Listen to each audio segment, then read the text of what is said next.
Major General Harsh Kakkar, defense expert, is also joining us. Major General, good afternoon. Thank you so much for speaking to us on CNN News 18. Can you believe it? All you need is ₹2 to acquire a fake Indian identity. I mean, obviously, this illegal immigration nexus has spread its tentacles far and wide across the country. But is this just the tip of the iceberg?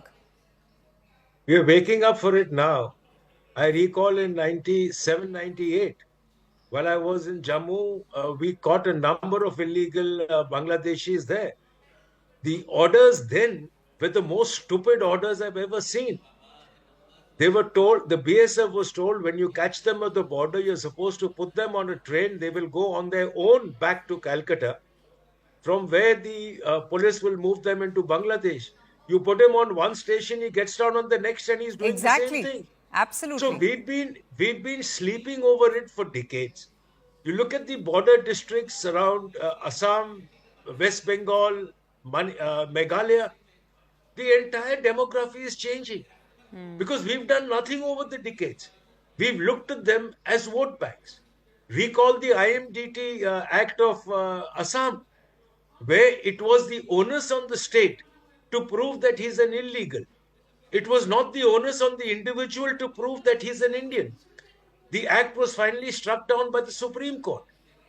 In fact, General Sinha, who was then the governor of Assam, had written to the government of India that what the hell are you doing? I mean, you are changing the demography.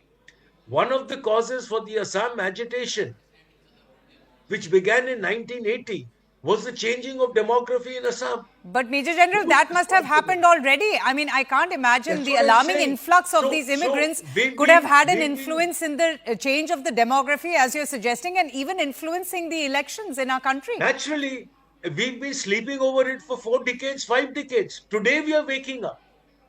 Now, even if we've woken up today, I hope the rules are that when they are being sent back, they are going under escort. And I hope the rules are such that they're actually being pushed back. One doesn't know what's happening.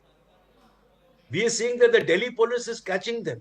But who is responsible for their transportation from Delhi back to West Bengal or Meghalaya from wherever they're going to be pushed back?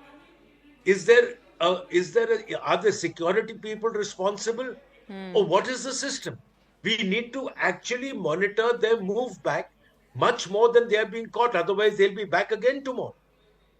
You may have taken the cards, but he knows what to do. Indeed. So we actually, if we are waking up now, then it has to be an all-out effort to check this before it goes out of proportion. You have to now understand that Bangladesh is going down economically. For them, the only thing that they can export is human population, because they have far more than what they can sustain. And with a 4,000-kilometer border, Myanmar in turmoil, which other nation can they export to other than India? Absolutely. So unless we wake up, unless we take stringent measures, all this will just be the tip of an iceberg, and it's going to be a continuous process until such time we take a firm government action. Indeed. Just kindly stay on with me.